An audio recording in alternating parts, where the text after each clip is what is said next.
네 번째 이야기 한번 해보도록 하겠습니다. 헬리오시티에 관련된 이야기 한번 준비해봤는데요. 이게 사실 저한테는 지난주에 핫 이슈였어요. 헬리오시티가 조합원 총회가 준공 승인을 위해서 진행이 됐었는데 정족수 미달로 무산이 됐습니다.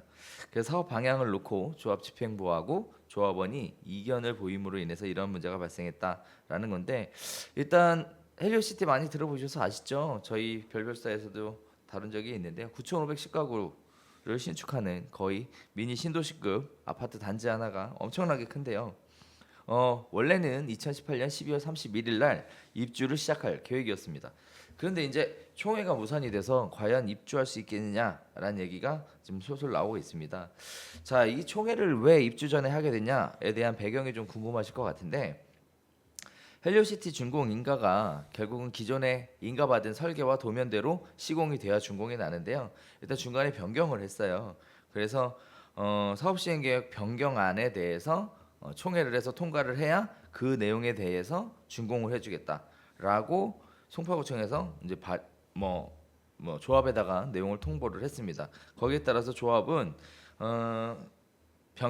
설계 변경된 거, 사업시행계획 변경된 거에 대한 내용과 함께 관리업체 선정, 그다음에 시공사 도급계약 변경, 사업계획 시행 변경의 안건까지 같이 묶어서 150억대 공사비 증액 안건을 상정을 시켰죠.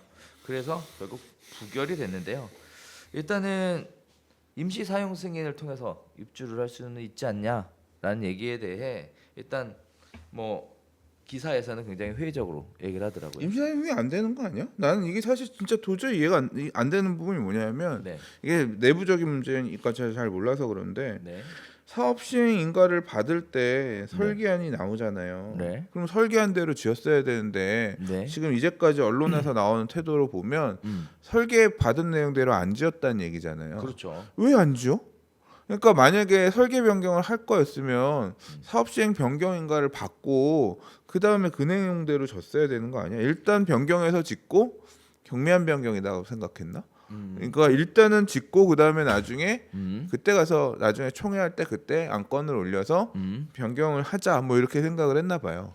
그죠? 일단 대부분의 경우에는 사업 시행 인가 받을 때 설계도 들어가잖아요. 네. 그 설계대로 공사를 못 해요. 네. 막상 뜯어 보면 네. 그렇게도 안 되고 또 하다 보면 또 좋은 아이디어들도 있고 하다 보니까 이제 변경들을 하거든요. 이제 큰 변경은 아니고 경미한 변경은 대부분인데 물론 이제 진행을 할 때 건축가하고 협의를 해서 진행을 해요. 네. 뭐 임의대로 무슨 시공사가 해서 다 뜯어낼 일이 있어요.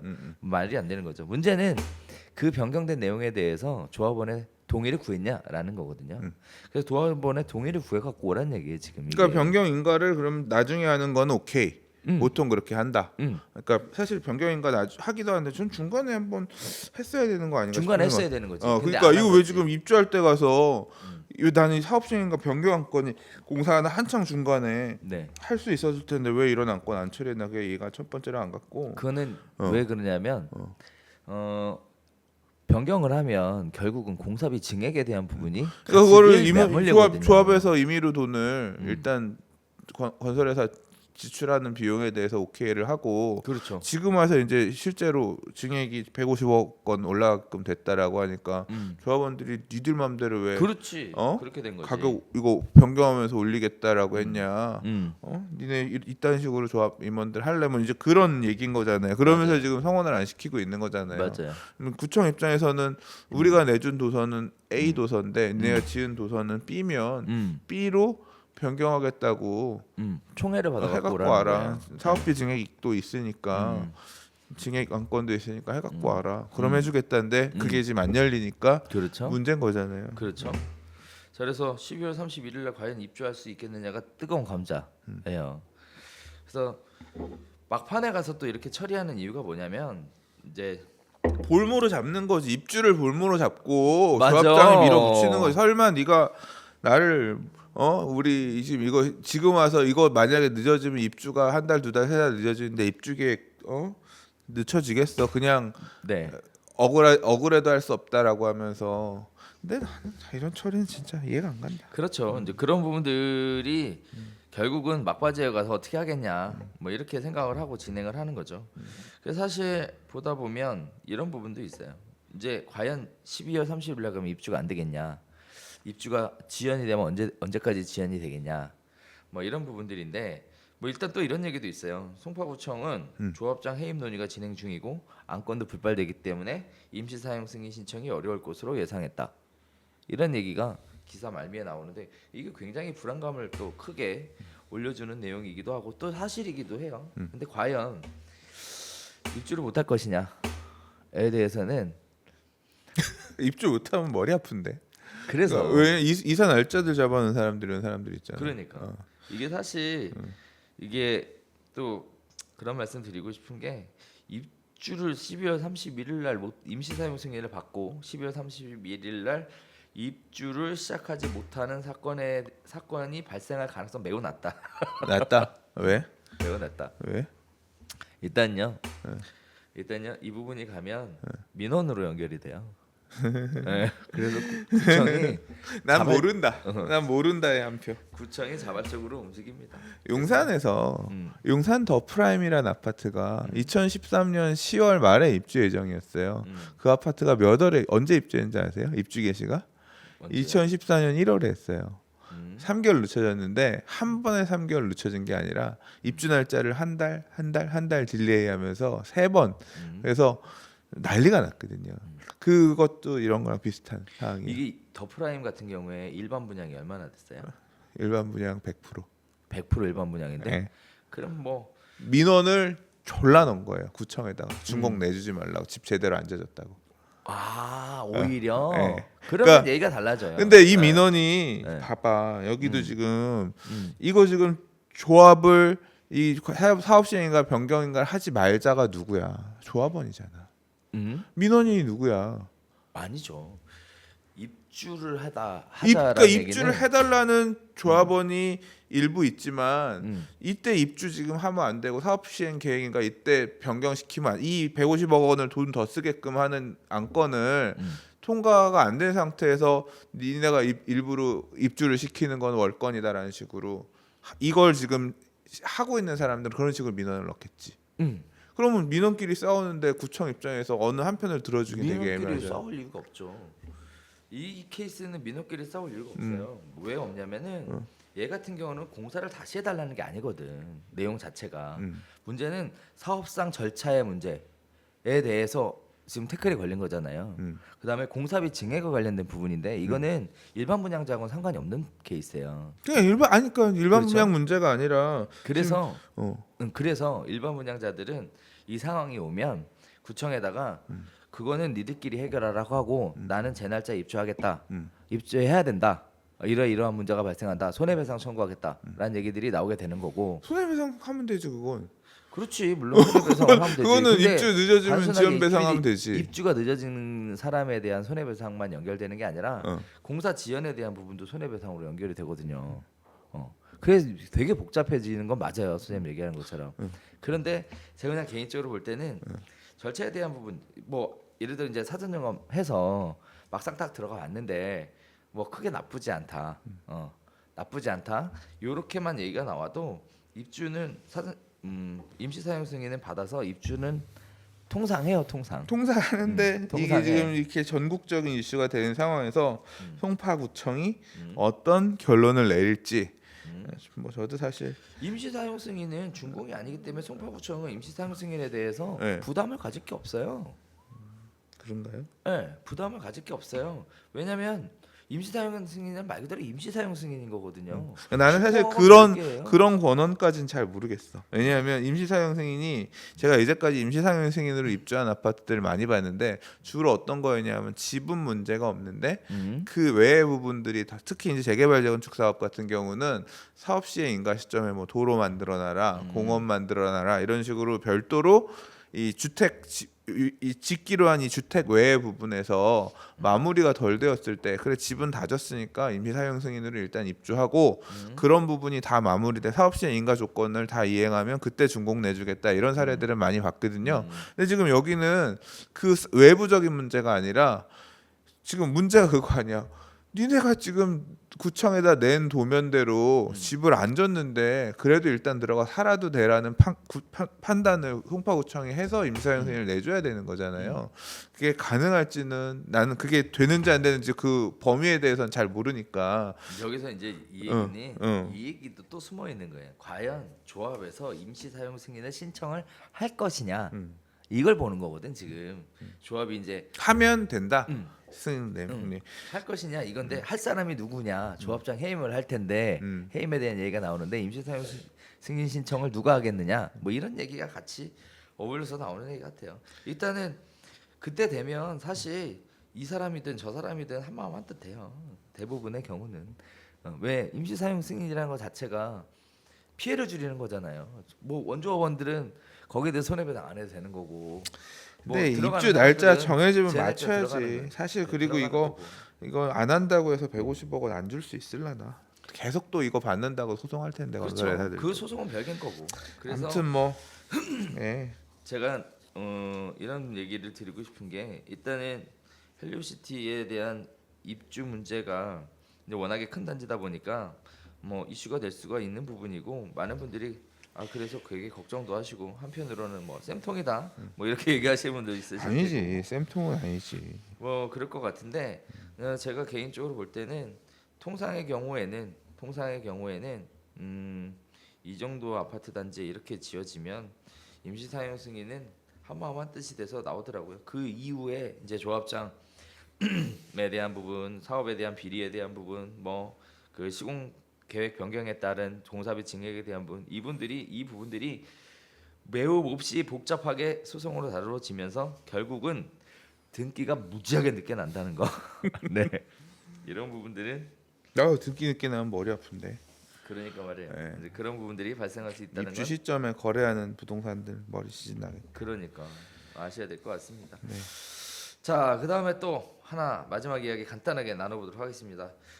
서울은 지금 이런 식의 서울하고 수도권 이런 식의 이야기인데 지방은 지금 깡통주택 이야기가 좀 심각하게 나오고 있는 상황인 것 같아요. 창원, 거제, 김해, 그다음에 충북이나 경북이나 충청 지역 같은 경우에는 이제 역전세난이 심화가 돼서 전세가보다 매매 가격이 빠져가는 이런 모습들을 보여주고 있는데 정부에서는 마땅히 딱히 뭐 손쓸 대책이 없다고 이렇게 발표를 하더라고요. 이렇게 되면 좀 심각한 문제가 나오는 거 아닌가요? 정부에서 손 안 쓴다고 하니까 안 쓰겠죠 뭐. 그러니까 네. 전세 보증금 반환 보증 특례 제도 이외에 특별한 다른 방안은 고려치 않고 있다. 책임지라는 얘기죠. 아니죠. 그러니까 아니에요? 그렇죠. 자기가 그 행위를 한 사람들이 책임져야지. 음, 그게 자본주의 논리지. 그러니까 그러니까 책임지라는 분양 얘기죠. 그 분양가를 생각해서 받았으면 네가 돈 내라.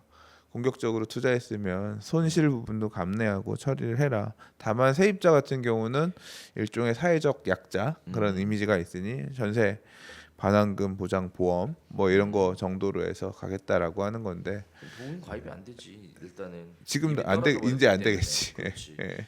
이 세입자 보증금 반환에 대한 문제가 사실 집값이 떨어지는 부분에 대한 우려도 있지만 세입자 보증금 반환에 대한 우려가 더 큰 것 같아요. 그래서 일단 뭐 지금 이 내용으로 보면 집주인한테 지금 전세 가격이 많이 내려가서 매매 가격이 많이 내려가서 전세 가격도 내려야 될 거 아니에요. 근데 자기가 줬던 금액보다 전세 가격이 훨씬 더 내려가니까 재계약을 하게 되면 돈을 돌려받아야 되는데 집주인은 배짜라 이렇게 나오는 게 문제가 그러니까 일종의 되는 것 역전세 같아요. 문제인 거잖아요. 그렇죠. 그 이런 지역들 사실 부동산 굉장히 안 좋을 때 서울하고 수도권에도 이런 일이 있었어요. 그래서 장난 아니었죠. 그러니까 있었어. 그래서 근데 세입자들이 역전세 문제는 별로 없었고 이 매매가가 하락하면서 뭐 가격이 하락하면서 이제 소유자들 깡통 주택, 깡통 금깡통, 그렇지. 무슨 이게 서울에 깡통. 사실 네, 여기는 지금 아파트 얘긴데 네. 서울에 이제 문제가 심각하게 있었던 건 아파트는 아니었어요. 뭐가야 문제가 있었냐면 아파트 심했어. 아니야. 그 정도는 양호했고 뭐가 진짜 심했냐면 다가구 주택 네, 이게 심했어요. 다가구를 전부 다 전세로 주는 거예요. 네, 전세 보증금의 합계가 매매액을 턱없이 못 미치는 거지. 네. 예. 이게 사실 깡통주택에 대한 얘기가 나오게 된 게 다가구에서 이슈가 나왔다? 된 게 다가구에서 이슈가 됐었거든요. 네. 네. 그래서 선순위 세입자에 대한 내용을 확인해 달라라고 얘기하는 것도 몰랐고. 근데 깡통주택 원래 의미가 그건 아니었는데 내가 기억하는 깡통주택은 내가 기억했던 깡통주택은 뭐냐면 네. 분양권에서 나왔어요. 아파트를 9억에 분양, 예를 들어 아파트를 6억에 분양 받았는데 시세가 4억이 됐어. 근데 대출을 받을 때 6954 5억 중도금 대출이랑 잔금이랑 해서 계약금 10% 6천만 원 내고 들어가는데 5억 4천 6636 3억 6천 대출 받고 내야 될 잔금 한 1억 2천 있는 상태에서 그러니까 분양 대금의 90%가 남은 상태에서 분양을 받았는데 입주할 때 가니까 10% 빠진 게 아니라 20% 30%가 빠져버린 거예요. 내야 될 잔금이 5억 4천인데 시세는 4억밖에 안 해. 그러니까 깡통이 된 거예요 말 그대로. 그러니까 오히려 대출이랑 납부할 금액이 더 커진. 이제 그걸 깡통이라고 우린 불렀는데 이제 그런 집들이 사실 이쪽에서도 신규 분양하는 데들 중에서 나오는 경우도 있는 것 같고. 그러니까 여러 가지가 조금 말들이 섞여 있는 것 같아요. 그래서 난 사실 저는 이제 이 경남 쪽에 이 기사들을 보면서 느꼈던 게 저는 그거였거든요. 저는 사실 보고 있어요. 계속 정부가 어떤 식으로 이들 지역을 관리할 거냐. 왜 그걸 보고 있냐면요. 김수현 수석이 아니라 뭐가 됐지? 이번에 정책실장? 아무튼 올라갔잖아요. 네. 승진했잖아요. 근데 부동산 관련해서 이제까지 그 쓴 책에 보면 인위적인 경기 부양, 부동산을 통한 인위적인 부양이 되게 안 좋다. 첫머리에서 얘기했거든요. 그러니까 안 할 거다. 얘기했는데 두고 볼 거야. 진짜 안 하는지. 그래요? 왜냐하면 왜 또 칼을 갈아? 아니, 칼을 가는 의미가 아니에요. 네. 이게 진짜로 어떤 식으로 그런 식으로 이게 죽을 것 같으면 시장의 시그널을 살리겠다라고 주는 것 자체가 주택 정책 측면에서 굉장히 안 좋다라고 본인이 얘기를 하셨거든요. 근데 이렇게 가는 상황이 진짜 나올 때 어떻게 대응할 거예요? 왜냐하면 여기에 본보기가 만약에 보완을 해주잖아요. 뭔가 경기 부양책을 써서 미분양 대책들 뭐 해가지고 해주고 뭐 미분양 지금 사시면 양도세 면제해드립니다. 또 이런 거 붙이고 해서 하게 되면 이 정부에서도 별 수 없구나. 또 이런 정책이 만약에 서울 수도권 또 나가면 또 그런 거 또 나올 그렇게 거다. 하겠구나. 이제 그런 학습 효과를 또 만들어줄 수 있거든요. 그래서 한번 좀 저는 어떻게 할지 좀 보려 그래요. 자, 뭐 강소장님은 이제 그런 쪽으로 좀 보시고 계시는 것 같고요. 일단 저는 그 세금 많이 걷었잖아요. 집 좀 사줬으면 좋겠어 LH에서. LH에서 야, LH가 부채가 없는 회사가 아닌데 네. 이런 거 사주라고 하는 회사가 아니죠. 물론 그런 건 아닌데. 아니야. 그거는 내가 볼 때 그거는 고통받는 세입자를 아니야. 그거 안 돼? 그거는 안 되는 일이야. 그건 안 되는 일. 알겠습니다. 네. 제가 마음만 좋아가지고. 아니야. 그 남해도 그 결국은 이 그런 공사가 해야 될 일은 정말로 필요한 부분들을 해야지. 그 사익에 말 그대로 사업 실패를 가서 어떻게 보면 그 메꿔주는 그런 부분일 수 있는 건데 서울에서도 그렇게 하면 안 되고 돈만 지방에서도- 빌려줄까 그럼? 뭔가 다른 방법을 만약에 하다가 한번 고민해야죠. 뭐. 자, 네. 아무튼 고통받고 있는 서민들이 굉장히 많이 있는 것 같습니다. 이쪽 지역에 사시는 분들은 아무쪼록 원만한 해결이 될 수 있게끔 서로가 같이 노력해 주시면 좋을 것 같습니다. 일단 저희가 오늘 준비한 소식이 여기까지 해서 한 5개 이야기 나눠봤는데요. 요새 뭐 부동산 시장이 조용하다 보니까 뭐 특별한 이슈는 없는 것 같아요, 그죠? 네. 길게 했어 너무 오늘. 네? 너무 길게 했어. 그러니까. 이 아저씨 무슨 별거 아닌 얘기 가지고 그분 인상 만담하네. 얘기해서 막 만담. 만담하네 이제 좀. 별별 수다니까. 오케이. 네, 별별 수다니까. 자, 그런 식의 이야기 전해드리겠고요. 저희는 여기서 오늘은 인사드리는 게 맞을 것 같아요. 자, 한 주간 편안하게 지내시고 저희는 다음 주에 다시 인사드리도록 하겠습니다. 감사합니다.